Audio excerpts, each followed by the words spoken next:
Hi, Sandeep. Thank you so much for helping my project. Could you say a little bit about yourself? Yes, thanks, Nathan, for giving me this opportunity to talk to you. Your topic seems very, very interesting. As you know, been with Hewlett Packard and Hewlett Packard Enterprise now, and we were former colleagues. And I'm essentially still with the same company. I do sales strategy planning, um, but being part of global company has definitely um, made me think about the world, all of us together, and then beyond. So here we are, right, for this session. Yeah, and I've been in US for now almost 27. Yeah, 27 years, 28 years. Yeah, so it's been a long time. Yeah, it's really kind of interesting to think that like these global corporations are really creating teams of people that span countries. Yeah. And Hmm. when you're working on that team, there's really no thought of I'm from this country or you're from that country. It's just we're on a team working on a problem. I mean, it almost Yeah. seems like it's the seeds for greater harmony across the globe. Yeah, definitely. Yeah. Well, did you know that NASA is planning to send astronauts back to the moon for the first time since 1972? Actually, I didn't until we exchanged email and you mentioned that it's sometime around 2024. That's very exciting. Yeah. And recently I was in Houston for about 4 days for a workshop. The HPE headquarters is there, and this time I had to stay. The part of it was I had to stay full day and Thursday, and I had Friday some time, and I said, okay, let me go see NASA Houston. I made so many trips to Houston, but somehow never been there. So this time I went to see the Space Center at NASA, and it was a great experience, absolutely great experience. And to know that you'll be working somewhere there in that vicinity, and that's awesome. How long ago was that? That was just 3 weeks ago, but I had Really? very little time. Yeah, I had Oh, very little I time. wish you had told Yeah, me. Maybe yeah, we could have made some arrangements. yeah. But I had very little time. Barely had a couple of hours to just see the area, the exhibits there. Yeah, so Well, because that's I had a flight to catch, and then there was another bit of a drive right to the airport back. Yeah, so I from there. know. At that time, you really want to be flying out the Houston Hobby Airport, so you're a little closer. Okay, closer. Right. Okay, okay. My wife still works at HP, so she Oh. drives to the HP office over there, and she's like, the HPE headquarters look very nice. Yeah, they moved to new site, right? They moved to Yeah, a new site. Yeah, yeah, new area. So yeah, so that must be a bit of a commute for her, though, right? It's if she's going to start going to office now, or that's where you are. Are you closer to NAS Center, Space Center? so we still have a house that's right next to the Okay. old campus, Oh, okay. and the Highway 99 goes through our neighborhood, so she could Okay. just hop on that and get there. Then it's good. Yeah. And then I have an apartment down here near NASA where I could come on Sunday and come back on Friday. Mhm, So we're sort mhm. of in this transition state. Transition. Yeah. Yeah. Um, Good luck with your new job, though. That sounds exciting. Yeah. yeah, I'm really excited about it. I always wanted to work for NASA. I never really thought it would really happen. And then just a whole bunch of things fell into place and it happened. So at your visit, can you talk about some of the things you saw and what it meant to you? Uh, the ones that stand out most to me was the space shuttles that we could go upper level, couple of levels, and could see it's sitting on the Boeing, and so you could go see the flight deck with the Boeing, and especially go into the inside the space shuttle and see their flight deck, and it was amazing to see so many dials, knobs. It looks so complicated, and to keep an eye on everything to make sure things are going right and everything working well in the cockpit and the spaceship or in the space shuttle. And the other was also the Skylab. It was one of the earliest models of Skylab before International Space Station. That model was awesome to show, that showed how people could go about their daily activities in different parts and for their work, for eating, for having a bath, so everything all in that space. And then also the capsule where you come down, that was also very interesting. So those exhibits are really amazing to see. Some of the astronauts' spacesuits were there to see them, that somebody had worn them and traveled that far. So it was awesome to see all of those exhibits. And as you're looking at that, can you believe it's been 1972 since the last time we actually had people walk on the moon? Yeah, yeah, it's so long, and I think the I felt that the people who've gone to space and they're not only courageous because it takes courage to get launched sitting on a rocket and go that far and rely on control room, rely on the machine that's carrying you. Where courage is needed.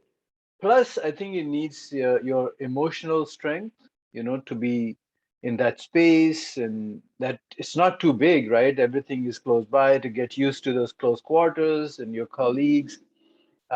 So you need emotional strength, and then also you have to be extremely bright. All three combinations, that they are really special people who all have gone to space, I think.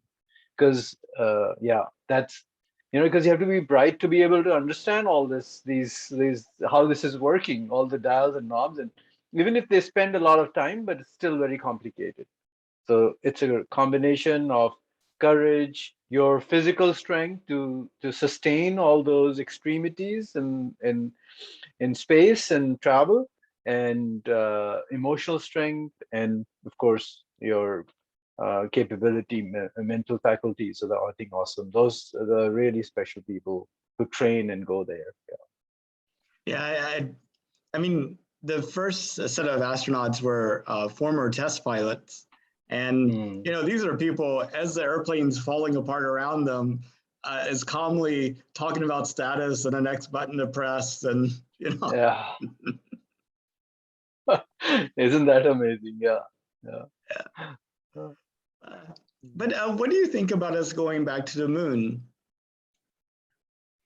I think it's good, um, good I good idea. I think anytime space travel to that, if that benefits in some more ways, we can do more experimentation and understand more about space travel, and inhabiting another planet. So starting with moon, and I don't know what all is planned in that mission, but I think it's going to be in that, back in that exploratory phase. I think it'll be a good start for that mission. Yeah, NASA's been talking about having a sustained lunar presence, starting out with Okay. like one mission per year, but then they would get longer and, maybe become more frequent. And that we would use activities on the moon not only to study the moon, but also in order to test out processes and equipment and train astronauts to maybe take even a deeper plunge into space and go to Mars. Um, Hmm. I was wondering if that all makes sense to you. I think it's good. Like I always feel exploring other planets. It's not just it's not only should be fiction, can be real, and I think it'll happen as the science and technology progresses. But I also feel that uh, even mission to Mars. I think that they're probably stretching our limits of our science and technology as we know today. Any future, even future space travel, it's we've got to. Um, I think in terms of making it inhabitable, it needs to be safer, easier, and maybe it'll get there. So that requires even better spacecrafts, the how they are powered, and even today, for example, even the trip to Mars we're thinking or talking about, that'd be almost like a one-way ticket, right? So we have to think about, how can you bring people back, I think, and safely, as former president at one time said that, right? The moon mission that John F. Kennedy, that was his goal, to send and then bring them back safely. So something along the lines for Mars too, and I think our technology and is kind of not not fully there yet. It takes a brave soul. They'll be ready to go, travel, and inhabit that place and be there, and communicate. Hopefully, if they reach there safely. But I think we need to do more to make this something more sustainable, and have it powered, fueled in some way that you can, still make it a, possible to come back and visit. That makes the travel more. And beyond that, I think that's even more difficult. Like, we talk about exploring life beyond the solar system and any other.